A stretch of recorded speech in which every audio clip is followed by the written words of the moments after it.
ශ්‍රේණිය විද්‍යා විෂයට අදාළව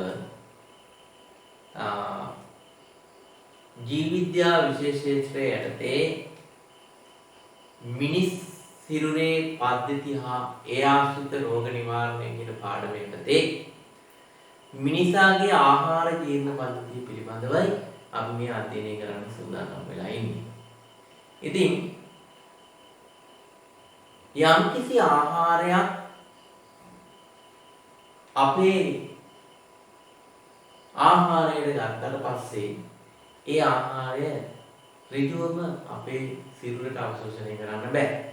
ඉතින් මේ නිසා ඒ ආහාරය අපේ සිරුරට අවශෝෂණය කරන්න පුළුවන් ආහාරයට සරල ද්‍රව්‍ය බවට පත් කරන්න ඕනේ.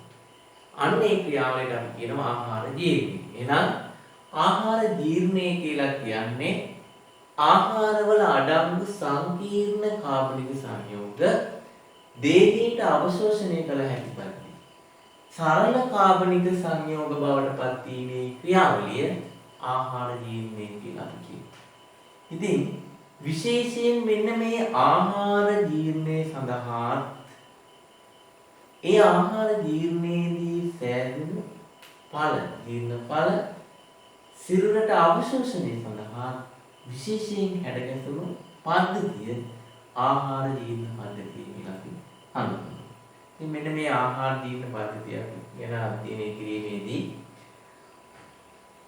මේ ආහාර ජීර්ණ පද්ධතියට අයත් කොටස් අවයවයන් පිළිබඳ ඒ එක් අවයවයන්ගේ ව්‍යුහය ඒ වගේම ක්‍රියාකාරීත්වය හා එක් අවයවයන් තුළදී සිදු කරන යාන්ත්‍රික ජීර්ණය හා රසායනික ජීර්ණය පිළිබඳව අපි අධ්‍යයනය කරනවා.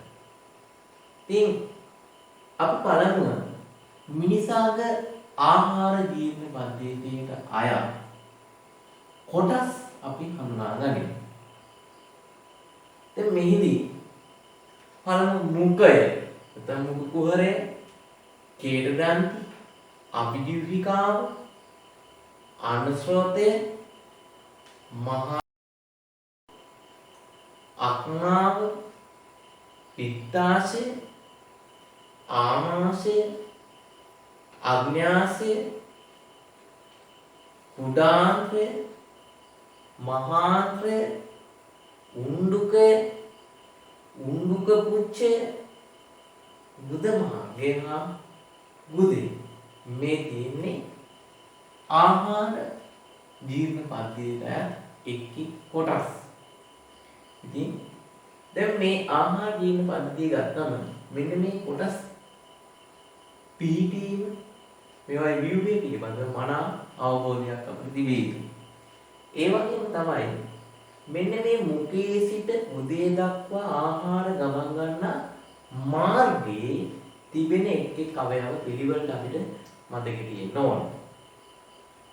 මේදී ආහාර ගමන් ගන්න මාර්ගය මුඛය හා මුඛ කුහරය, ග්‍රසනිකාව, ආන ස්රෝතය, ඉන්පසු ආමාශය, ග්‍රහණි විසිය අපරගෙන තියෙන ග්‍රහණි, උඩාන්ත්‍රය, ඊළඟට මහාන්ත්‍රය, ගුද මාර්ගය, ගුදේ. ඉතින් මෙන්න ආහාර ජීර්ණ පද්ධතියට අයත් මුඛයේ සිට ගුදේ දක්වා ආහාර ගමන් කරන මාර්ගයට අයත් එක් අවයවයක්. පසු අපි මේ එක් අවයවයන්ගේ තුලදී සිදු කරන ජීර්ණය හා මේවායේ ව්‍යුහය ක්‍රියාකාරීත්වය පිළිබඳව අධ්‍යයනය කරනවා. ඒ වගේම තමයි මේ ආහාර ජීර්ණ පද්ධතියට අයත් ඉන්ද්‍රියයන් නැත්නම් ග්‍රන්ථි ආහාර ජීර්ණ පද්ධතියට අයත් ග්‍රන්ථි කීපයක් තියෙනවා. එකක් තමයි ආහාර ජීර්ණ පද්ධතියට අයත් ග්‍රන්ථි අක්මාව හා පිත්තාශය. ඒ වගේම අග්න්‍යාශය, කේට ග්‍රන්ථි. එතකොට ආහාර ජීර්ණ පද්ධතියට අයත් ග්‍රන්ථි තමයි කේට ග්‍රන්ථි, ඒ වගේම අක්මාව හා පිත්තාශය, ඊළඟ අග්න්‍යාශය. ඉතින් මේ එක් අවයවයන් පිළිබඳව අපි තවදුරටත් කතා කරමු, අධ්‍යයනය කරමු. පළමුව අපි මුඛය හා මුඛ කුහරය පිළිබඳව අධ්‍යයනය කරනවා.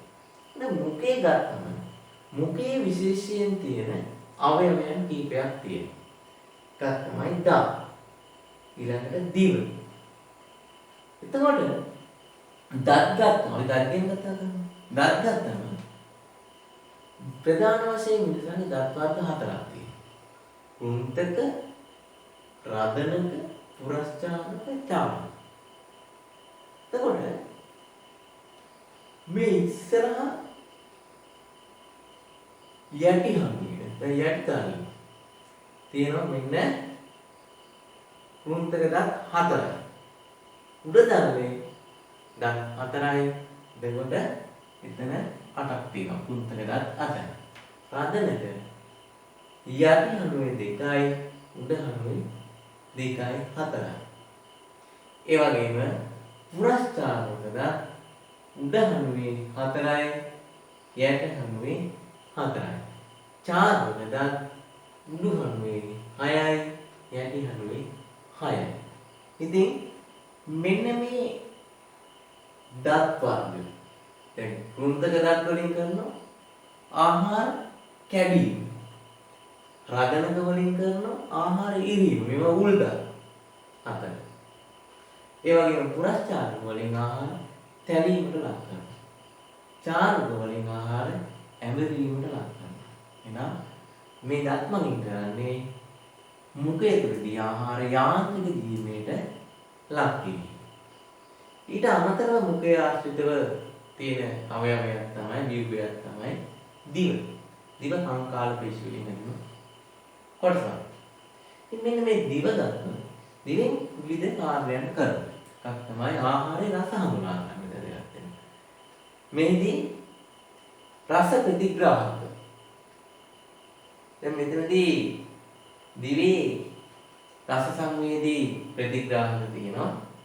මෙතනදී රස වර්ග ප්‍රධාන වශයෙන් 4ක් තියෙනවා. පැණි රස, ලුණු රස, ඇඹුල් රස, තිත්ත රස. ඉතින් මේ දිවේ ගත්තොත් මෙන්න මේ දිවේ මේ කොටසේදී පැණි රස හඳුනා ගන්නවා. මුල කොටසදී මෙන්න මේ දිවේ උගුරට හරහා බෙහෙත් දුන්නම මේ බෙහෙත් වන්න බෑ කියලා කියනවා. ඉතින් මේකෙන් කියන්නේ අනිවාර්යෙන් තිත්ත රස හඳුනා ගන්න පුළුවන් මෙන්න මේ කොටසේ. ඒ වගේම ඇඹුල් රස මේ දෙපැත්තෙන් ලුණු රස මෙන්න මේ කොටසේ. එතකොට දිව ආහාරයේ රස හඳුනා ගන්න වැදගත් වෙනවා. ඒ වගේම ආහාර කේඩේ සමග මිශ්‍ර කරනවා වැදගත් වෙනවා. ඒ වගේම ආහාර ගිලීමට උදව් වෙනවා. ඉතින් දිවෙන් කරන කාර්යය තමයි ඔන්න. ඒ වගේම මුඛය ආශ්‍රිතව තියෙනවා කේඩ ග්‍රන්ථි. මේ කේඩ ග්‍රන්ථි වලින් කේඩය ස්‍රාවය වෙනවා. මේ කේඩේම කරන කාර්යයන් කීපයක් තියෙනවා. එකක් තමයි ආහාර තෙත් කරනවා. ඒ වගේම ආහාර කේඩේ සමග මිශ්‍ර වෙලා ගුලියක් බවට පත් කරනවා. ඒ වගේම ආහාරවල ස්නේහක බවක් ලබා දෙනවා. විශ්සන සුළු ගතිය. ආහාර ගිලීම පහසු කරනවා. ඒ වගේම ඊටාම වැදගත් දෙයක් තමයි මෙන්න මේ කේටේ තියෙනවා කේට ඇමයිලේස් නැත්නම් ටයිලින් කියලා එන්සයිම්. මෙන්න මේ කේට ඇමයිලේස් එහෙම නැත්නම් ටයිලින් වගේ රසායනික ජීර්ණය ආරම්භ කරනවා. ආහාර රසායනික ජීර්ණය ආරම්භ කරනවා. ඉතින් මෙහිදී පිෂ්ඨය කේට ඇමයිලේස් එහෙම ටයිලින් වගේ මෝල්ටෝස් බවට පත් කරනවා. ඒ රසායනික ජීර්ණය ආරම්භ කරනවා. විශේෂයෙන් පාන් කෑල්ලක් අපි අපහපා හිටියොත් ටික වේලාවක් යනකොට පැණි රසක් දැනෙනවා. මේකට හේතුව තමයි පිෂ්ඨය කියලා කියන්නේ පැණි රස දෙයක් නෙමෙයි.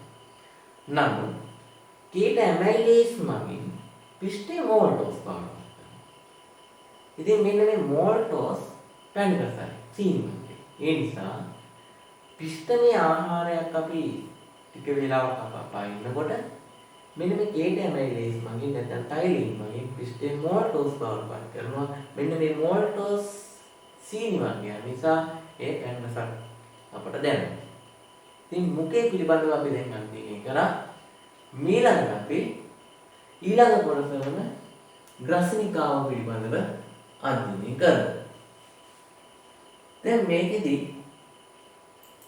ග්‍රසනිකාව ගන්න මුඛයටත් එහෙම නැත්නම් ආහාර ජීර්ණ පද්ධතියට ශ්වසන පද්ධතියට පොදු කුටීරය.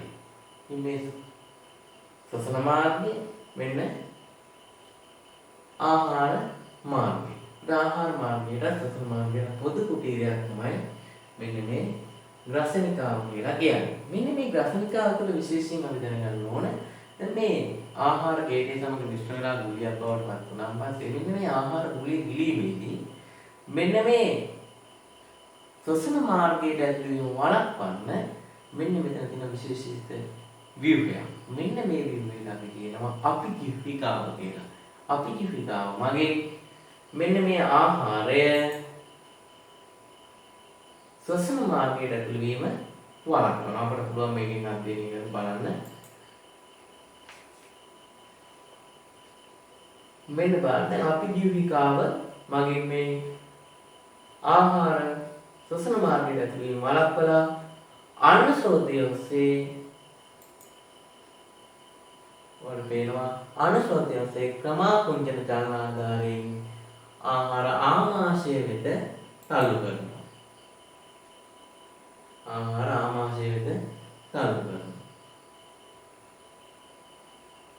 right. එතකොට දැන් අපි ග්‍රසනිකාව පිළිබඳව අධ්‍යයනය කරමු. ඊළඟට අපි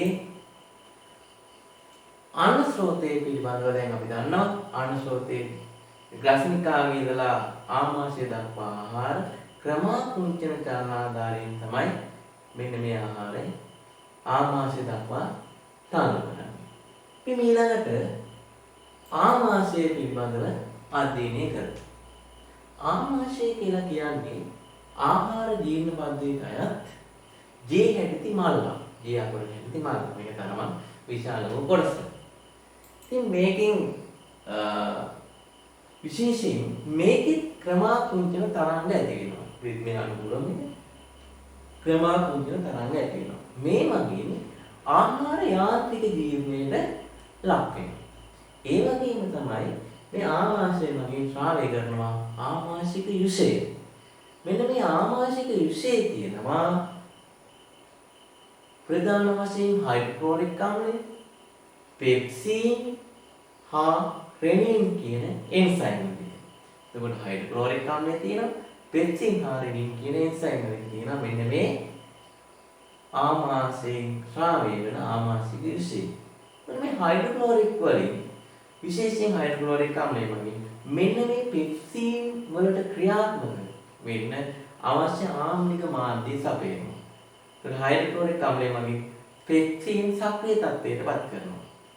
ඒ වගේම තමයි ප්‍රෝටීන දැන් ඔන්න ආමාශය මගින් ප්‍රෝටීන ජීර්ණය ආරම්භ කරනවා. ප්‍රෝටීන රසායනික ජීර්ණය ආරම්භ කරනවා.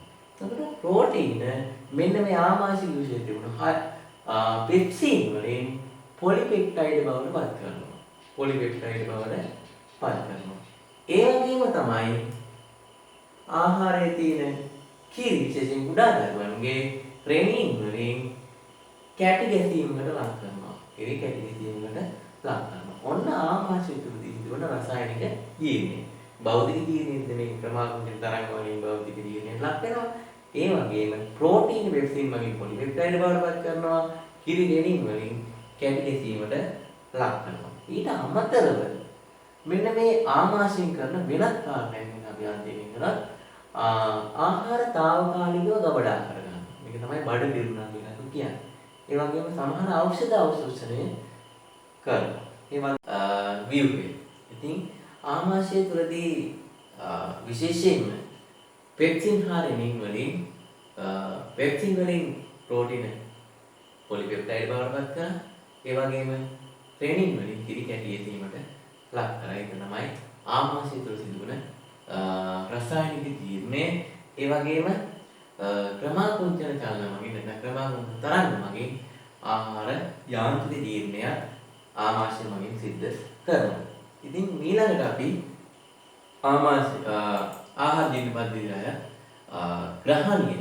ඒ ආමාශයෙන් පස්සේ ග්‍රහණියට යනවා ආහාර. එතකොට මේ ග්‍රහණිය කියලා කියන්නේ 100 අකුරක හැඩයක්. 100 අකුරක හැඩයක් ගන්නවා ග්‍රහණිය. ඉතින් ග්‍රහණිය පිළිබඳව අපි අධ්‍යයනය කරමු. කුඩාන්තයේ මුල් කොටස තමයි ග්‍රහණය කියලා කියන්නේ. ඒකට මේ ග්‍රහණය 100 අපරක හැඩයක් ගන්නවා. මේ ග්‍රහණයට විවෘත වන ප්‍රණාල දෙකක් තියෙනවා. එකක් තමයි මේ අක්මාවේ නිපදවන පිත්තාශයේ ගබඩා වෙලා පිත්ත ප්‍රණාලය ඔස්සේ ග්‍රහණයට එනවා. එතකොට පිත්ත ප්‍රණාලය මෙන්න මේ ග්‍රහණයට විවෘත වෙනවා. ඒ වගේම තමයි අග්න්‍යාසික ප්‍රණාලය ග්‍රහණයට විවෘත වෙනවා. එතකොට මෙන්න මේ 100 අපරක හැඩයක් ගන්න කුඩාන්තයේ ආරම්භක කොටස වන ග්‍රහණයට විවෘත වන ප්‍රණාල දෙක තමයි පිත්ත ප්‍රණාලයයි අග්න්‍යාසික ප්‍රණාලයයි. එතකොට මෙන්න මේ අක්මාවේ නිපදවන පිත්තාශය ගබඩා කරලා පිත්ත ප්‍රණාලයෙන් ග්‍රහණයට විවෘත වෙනවා. මේ මගින් පිත මගින් කරනවා විශේෂයෙන් මේද තෛලෝදකරණය කරනවා. මේද තෛලෝදකරණය කරනවා කියලා කියන්නේ මේදවල ගෝලිකා කුඩා මේද ගෝලිකා බවට පත් කරනවා. එතකොට ඒ මේද ජීර්ණයට පෘෂ්ඨ වර්ග ඵලය වැඩි කරනවා. ඒ වගේම තමයි මල ද්‍රව්‍ය වල වර්ණය ලබා දෙනවා පිත මගින්. ඒ වගේම තමයි අග්න්‍යාසික ප්‍රණාලයෙන් අග්න්‍යාසයේ තියෙන අග්න්‍යාසික විෂය අග්න්‍යාසික ප්‍රණාලයෙන් විෂය ග්‍රහණය කරනවා. ඉතින් මෙන්න මේ අග්න්‍යාසික විෂයේ තියෙනවා එන්සයිම් තුනක්.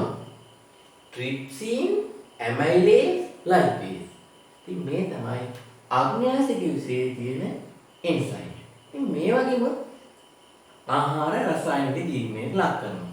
එතකොට මෙන්න ප්‍රෝටීන ට්‍රිප්සින් වගේ පොලිපෙප්ටයිඩ් බවට පත් වෙනවා ග්‍රහණය තුළදී. ප්‍රෝටීන ට්‍රිප්සින් වලින් පොලිපෙප්ටයිඩ්. ඒ වගේම තමයි පිෂ්ඨය ඇමයිලේස් වලින් මෝල්ටෝස් බවට පත් කරනවා. ඒ වගේම ලිපිඩ ලයිපේස් වලින් මේදම්ල හා ග්ලිසරෝල් බවට පත් කරනවා. විශේෂයෙන් මතක තියාගන්න ඕනේ මෙන්න මේ ග්‍රහණය තුළදී ලිපිඩ ජීර්ණය ආරම්භ වෙන්නේ ග්‍රහණය තුළදීමයි. ඒ වගේම ලිපිඩ ජීර්ණය අවසන් වෙන්නේ ග්‍රහණය තුළදී. එතකොට මේද තෛලෝදකරණය කරා පිටමයි. එතකොට අන්නේ තෛලෝදකරණය කරපු පිට මේ මේදය නැත්නම් ලිපිඩ ලයිපේස් මගින් මේ අග්න්‍යාසික විශේෂයෙන් සායවන ලයිපේස් මගින් මේදම්ලහ ග්ලිසරෝල් වලට පත් කරනවා. එතකොට මේද ජීර්ණයේ අන්තඵලය මේදම්ලහ ග්ලිසරෝල්. එතකොට මෙතන තියෙන ජීර්ණයේ අවසන්. තෙල් නැත්නම් මේද ජීර්ණය ග්‍රහණය තුළදීම අවසන් වෙනවා. රසායනික ජීර්ණය මේද. ඒ වගේම ආමාශය තුළදී ප්‍රෝටීන පෙප්සින් වලින් පොලිපෙප්ටයිඩ් බවට පත් කරනවා. ඒ වගේම ග්‍රහණය තුළදී ප්‍රෝටීන් ට්‍රිප්සින් වලින් පොලිපෙප්ටයිඩ් බවට පත් කරනවා. නමුත් ප්‍රෝටීන ජීර්ණය සම්පූර්ණ වෙලා නැහැ තාම. මොකද ප්‍රෝටීන ජීර්ණ අන්තඵලය වෙන්නේ ඇමයිනෝම. නමුත් මෙතන තාම ඒ අර්ධ ජීර්ණයක් තමයි සිද්ධ වෙලා තියෙන්නේ. ඒකට පිෂ්ඨයත් එහෙමයි මෝනෝස් කියන ඩයිසැකරයිඩයක් තාම මොනොසැකරයිඩ් බවට අන්තඵල බවට පත් වෙලා නැහැ. ඊළඟට අපි අධ්‍යයනය කරමු ග්‍රහණය පිළිබඳව. ග්‍රහණය ඊළඟ කොටස තමයි මෙන්න මේ ග්‍රහණයෙන් පස්සේ ඊළඟට යන්නේ කුඩාන්තය. කුඩාන්තය ග්‍රහණය පස්සේ කුඩාන්තය කියන්නේ කුඩාන්තයේ මුල් කොටස තමයි ග්‍රහණය. ඊට පස්සේ ඒකේ තවත් කොටසක් තමයි කුඩාන්තය ගත්තොත් මේක මීටර 7ක් පමණ දිග නාලාකාර ව්‍යුහයක්. එතකොට මේකේ ආන්තරික විශේෂාවය කරනවා. කුඩාන්තයෙන් ආන්තරික විශේෂාවය කරනවා. මෙන්න මේ ආන්තරික විශේෂය තියෙනවා එන්සයිම් 4ක්. මෝල්ටේස්, ලැක්ටේස්, සුක්‍රේස්, පෙප්ටිඩේස්. එතකොට මෙන්න කුඩාන්තයෙන් සායන එන්සයිම් 4යි. එතකොට මෝල්ටෝස් පිෂ්ඨයේ ජීර්ණයේ ඵලයේ බවට පත් වන මෝල්ටෝස් මෝල්ටේස් මගින් ග්ලූකෝස් දර ග්ලූකෝස් බවට පත් කරනවා. මෙන්න ඩයිසැකරයිඩය ඒ මෝල්ටේස් කියන එන්සයිමෙන් ග්ලූකෝස් කියන මෙන්න මොනොසැකරයිඩ් බවට පත්. ඒ වගේම ලැක්ටෝස් ලැක්ටේස් මගින් ග්ලූකෝස් ධන ගැලැක්ටෝස් බවට පත් කරනවා. ඒ වගේම සුක්‍රෝස් සුක්‍රේස් මගින් ග්ලූකෝස් ධන ෆ්‍රුක්ටෝස් බවට පත් කරනවා. ඒ වගේම පොලිපෙප්ටයිඩ් ප්‍රෝටීන ජීර්ණයේ පොලිපෙප්ටයිඩ් පෙප්ටිඩේස් වලින් ඇමයිනෝ ආම්ල බවට පත් කරනවා. මෙන්න දැන් මෙතෙන් එනකොට කුඩාන්තයෙන් වෙනකොට කුඩාන්තයේ මැද කොටසක් වෙනකොට ආහාර ජීර්ණය සම්පූර්ණ ඉවරයි. රසායන ජීර්ණය අවසන් වෙලා තියෙන්නේ. එතකොට මෝල්ටෝස් ලැක්ටෝස් සුක්‍රෝස් කියන්නේ කාබෝහයිඩ්‍රේට් ජීර්ණයේ අතරමැදි පද. එතකොට මේවා අන්තඵල බවට කාබෝහයිඩ්‍රේට් ජීර්ණයේ අන්තඵල වෙන ග්ලූකෝස්, ගැලැක්ටෝස් සහ ෆ්‍රුක්ටෝස් බවට පත් කරනවා මෝල්ටේස්, ලැක්ටේස් සහ සුක්‍රේස්. ඒ වගේම ප්‍රෝටීන ජීර්ණයේ අතරමැදි ඵලයක් වෙන පොලිපෙප්ටයිඩ් පෙප්ටිඩේස් මගින් ඇමයිනෝ අම්ල බවට පත් කරනවා. ඇමයිනෝ අම්ල කියන්නේ ප්‍රෝටීන ජීර්ණයේ අන්ත ඵලය. දැන් මෙන්න ජීර්ණයේ අවසාන. ඊළඟට කුඩාන්තයේ අවසාන කොටසට අපි කියනවා ශේෂාන්තය කියලා. ශේෂාන්තයේදී ජීර්ණයස අවශෝෂණය සිද්ධ වෙනවා. දැන් ඔන්න අපි දැන් දන්නවා මේ අනුව ආහාර ජීර්ණයේ අන්තඵල කාබෝහයිඩ්‍රේට් ජීර්ණයේ අන්තඵල වෙන්නේ මොනොසැකරයිඩ්, ග්ලූකෝස්, ෆ්‍රුක්ටෝස්, ගැලැක්ටෝස් කියන. ඒ වගේම ප්‍රෝටීන ජීර්ණයේ අන්තඵල වෙන්නේ ඇමයිනෝ අම්ල. ලිපිඩ ජීර්ණයේ අන්තඵල වෙන්නේ මේදම් සහ ග්ලිසරෝල්. අපි ඊළඟට ශුන්‍යාන්තයේදී මේ ජීර්ණය සිද්ධ වෙනවා, ශේෂාන්තයේදී ජීර්ණ ඵල අවශෝෂණය වෙනවා. ඉතින් මෙන්න මේ කුඩාන්තයේ අවසාන වෙන ශේෂාන්තයේදී ජීර්ණ ඵල අවශෝෂණයට විශේෂයෙන් හැරගැසුණු ව්‍යුහය තමයි මොකද්ද? මෙන්න මේ අංගුලිකා. අංගුලිකාව තමයි මේ අපිට පේන්නේ. මේ අංගුලිකාවන් ගත්තොත් මැද තියෙනවා පයොරස් නාලිකාව. ඒ වගේම තියෙනවා මෙතන රුධිරකේශ නාලිකාව. රුධිරකේශ නාලිකාව. ඒ වගේම මේ අපිච්ඡද පඩක වලින් සරල සාධන මේ අපිච්ඡද පඩකේ ඉඳලා මේ හැදලා තියෙන්නේ. ඒකෝ මේ අපිච්ඡද පඩකේ හරහා ද්‍රව්‍ය බොමාරු වෙන්න පුළුවන්. ඒකට මෙතනදී ජීර්ණ යුෂ අවශෝෂණය වෙනවා මෙන්න මේ අංගුලිකාව තුළට. එතකොට මේ අංගුලිකාව තුළ ඇති රුධිරකේශ නාලිකාවලට අවශෝෂණය වෙනවා ඇමයිනෝ අම්ල, විටමින්, khනිජ ලවණ, අර කාබෝහයිඩ්‍රේට් ජීර්ණයේ අන්තඵල වෙන ග්ලූකෝස්, ගැලැක්ටෝස්, ෆ්‍රුක්ටෝස් කියන මොනොසැකරයිඩ් මෙන්න මේවා අවශෝෂණය වෙනවා මෙන්න මේ අංගුලිකාවේ තියෙන කේශ නාලිකාවලට. ඒ වගේම තමයි මෙන්න මේ තියෙන පයොරස් නාලිකාවට ලිපිඩ ජීර්ණය අන්තඵල වෙන මේදම් හා ග්ලිසරෝල් අවශෝෂණය වෙනවා. විශේෂයෙන් මතක තියාගන්න ඕන මෙන්න මේ රුධිර සංසරණ පද්ධතිය රුධිරකේශ නාලිකාව වලින් රුධිර සංසරණ පද්ධතියට ඇතුළු වෙනවා ඇමයිනෝ අම්ල, විටමින්, khනිජ ලවණ හා මොනොසැකරයිඩ්. එතකොට මෙන්න මේ පයොරස් නාලිකාවෙන් අවශෝෂණය වෙන මේදම් හා ග්ලිසරෝල් ඇතුළු වෙනවා වසා පද්ධතියට. ඒකට ජීර්ණය හා අවශෝෂණයෙන් ඔන්න අවසන් වෙනවා ආහාර ජීර්ණ පද්ධතිය. ඊළඟට මෙන්න මේ අවශෝෂණ කාර්යක්ෂම කිරීමට මෙන්න මේ කුඩාන්තයේ විශේෂයෙන් හැඩගැහිලා තියෙනවා. මේක අනුවර්තන තියෙනවා. එතන කුඩාන්තයේ ඉතා දිගු වීම මීටර 7ක් වුණ දිගයි. ඒකට මේ කුඩාන්තයේ ඉතා දිගු වීම මේ සඳහා තියෙන අනුවර්තනය. ඒ වගේම තමයි සුද්ධාන්තයේ අභ්‍යන්තර බිත්ති මත වෘත්තාකාර නැමු පිහිටා තියෙනවා. ඒ වගේම තමයි ඒ අභ්‍යන්තර බිත්ති රැලි මත අංගුලිකා කියන ඇඟිලි වලින් නෙරීම් රාශියක් තියෙනවා. ඒ වගේම තමයි ජීර්ණයස අවශෝෂණය වෙන්නේ. ඒ වගේම මේ අංගුලිකා මත ශුද්ධ අංගුලිකා පිහිටා තියෙනවා. ඉතින් මේ නිසා ඒ වගේම අංගුලිකා බිත්ති ඉතා තුනේ සර්වචාලකමේ පිටදයක් තියෙනවා.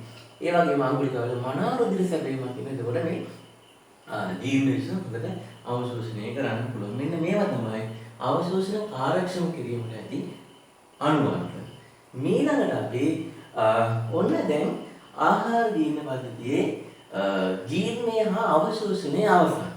ඉතින් මේ අවශෝෂණය වුණාට පස්සේ ඉතිරි කොටස මහාන්ත්‍රයට යනවා. මහාන්ත්‍රය ගැන කතා කරනකොට මහාන්ත්‍රය තරම විශාල කොටසක්. ඒකට මහාන්ත්‍රයෙන් කරන කාර්යය තමයි මේ ජීර්ණයෙන් ඉතිරි වෙන කොටස් මේ ඇතුළු වෙන දේවල් වල තියෙන ජලය අවශෝෂණය. ජලය අවශෝෂණය තමයි මෙන්න මේ මහාන්ත්‍රයෙන් කරන එකම දේ. එතකොට මේකෙන් ඔය අර ද්‍රව තත්ත්වයේ තියෙන ඒ ජීර්ණයෙන් පස්සේ ඉතුරු වෙන දේවල් අර්ධ ඝන තත්ත්වයට පත් වෙනවා. එතකොට ඔබට දැන් දෙක ගන්න පුළුවන් මේ මහාන්ත්‍රයේ මේ තියෙන මහාන්ත්‍රය තුලින් මෙන්න ජීර්ණ ජලය අවශෝෂණයත් එක්ක මේවා අර්ධ ඝන තත්ත්වයටපත් වෙලා මහාන්ත්‍රයෙන් ඇවිල්ලා ගුද මාර්ගය ඔස්සේ ගුදෙන් ඉවතට යනවා.